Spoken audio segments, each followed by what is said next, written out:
Ladies and gentlemen, we're down in Oppenheimer Park, Vancouver, tent city. We obviously got a homeless problem in this city as well as all over the world. Someday this war will be over. We're down here in downtown Vancouver, beautiful Burrard Inlet here. See uptown here, Vancouver, the big pleasure ships coming in here, the Royal Princess and such. Good day, ladies and gentlemen. This is Cosmic Howling Media, coming to you in downtown Vancouver on beautiful Burrard Inlet. Today is September 14, 2019. Today we have some more footage with Mr. Kevin Annett speaking here in downtown Vancouver. This is Kevin Annett in the city of Vancouver, downtown east side. Now, people have heard about the September 16th tribunal to which Justin Trudeau and others were summoned to answer charges about complicity in genocide today, the ongoing genocide, the missing and murdered Aboriginal families, not just women.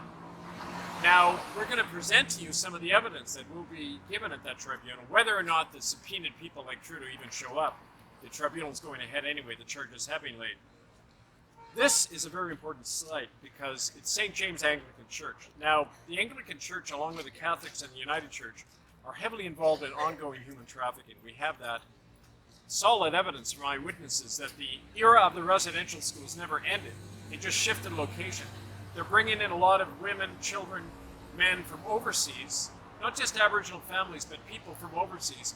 And one of the sites where they're being trafficked is right here in the harbor through something called the Flying Angels Mission, which is the Anglican Church mission. It's a front by which human trafficking occurs in Vancouver. Now, St. James Anglican was a site right here, a site of many of our protests.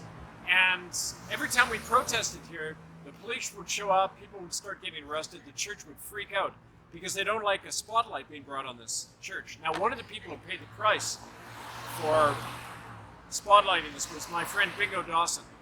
He led the occupation of St. James Anglican Church. Bingo went in, and he was, right after we did the occupation there, the priest got very upset. And the next day, I was right down at the corner of Main and Hastings here. A police sergeant came up to Bingo Dawson and said, "Troublemakers like you go missing." And sure enough, about a month later, Bingo was found dead. They claimed alcohol withdrawal. In fact, Ricky LaValle and another eyewitness saw cops beating him in an alley, and yet that wasn't on the death certificate. Bingo was also an eyewitness to crimes in Anglican residential schools in Alert Bay. He was one of our people who was murdered deliberately right after leading the occupation of this church. And I chronicle some of that in our book, Fallen, the story of the Vancouver Four. You can get this on Amazon.com under the name Kevin Annett, A-N-N-E-T-T. Also, murderbydecree.com has a lot of this information. But this is the kind of evidence we're presenting to show that this human trafficking is occurring with the same actors, the same criminals of church and state. It's a continuity of genocide, and this is one of the scenes of the crime.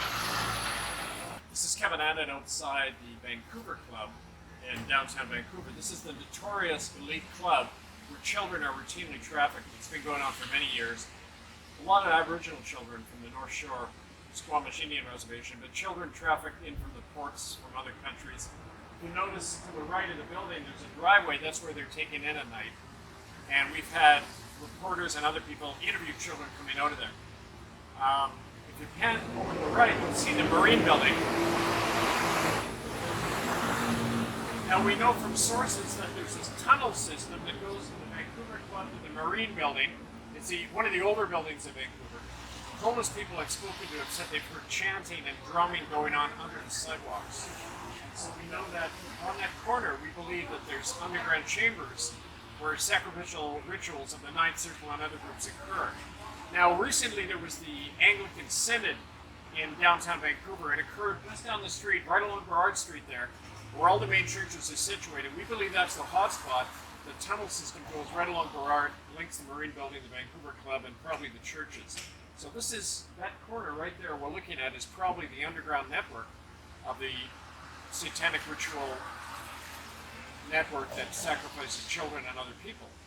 And we've numerous occasions, we've tried to get police and others to investigate. It's always ignored. And people who tend to talk about the Vancouver Club get attacked by lawsuits, infamous case of lawyer Jack Cram in Vancouver was put in a psych hospital when he mentioned that Supreme Court judges were trafficking children under the Vancouver Club. So it's a very protected area. But this is the tunnel network right here of the ritual killing network involving not just the Vancouver Club, but a group called the 12 Mile Club, which takes children outside the 12-mile territorial limit and kills them and dumps them overboard. This is all from sources, employees of the Vancouver Club and others, and you can read more at murderbythe3.com. This is going to go into the docket of the tribunal into ongoing crimes of genocide in Canada. Hello, this is Kevin Annett. I'm in the Port of Vancouver, Canada. Behind me is the area, the downtown plush area that the world knows about, the tourists know about, the part that's hyped all the time, beautiful British Columbia. This is a mask because what it conceals is what's been going on for many years here, which is simple ongoing genocide. And I want to show you the contrast. You go from the rich area here, we're going to walk around, you've got the North Shore Mountains, but then off to the right, this is what's called the downtown east side, Vancouver. Now, you see behind me the ports, all the containers that come in from overseas. What also comes in from overseas is human beings, women, men, children, trafficked, often in the fake hulls of ships coming in, especially from China. And they're unloaded here. You might notice the blue building behind me. This is right next to what's called Flying Angels. It's the Anglican Church of Canada's mission to the seamen. Now, that's a cover, because what's going on there is human trafficking. We know that for a fact because just down the street here, over here, is St. James Anglican Church, which was a target of a lot of our protests about genocide in Canada. And as soon as we started protesting there, the cops showed up, they started arresting people. They were paranoid that we were protesting in this area. Well, one of the reasons is the people in that church know about this human trafficking. They know about the Flying Angels mission, which is the cover for that trafficking. And they don't want any spotlight brought on it. So that's one example of what goes on in Vancouver, how we say the genocide of Native people is ongoing, but also human trafficking generally. And this is one of the hotspots of it right here. Now, the other thing that you need to know is that it isn't just the Anglican Church. The United Church, the Roman Catholic Church, they're all heavily involved, not only going back to the time of the residential schools, that was just one branch of it. Downtown here, there's a thing called the Vancouver Club. And it's an elite club. It's where the children are trafficked routinely off the North Shore reservations, brought in from overseas. So this is the scene of the crime right here. You can read more at murderbythe3.com.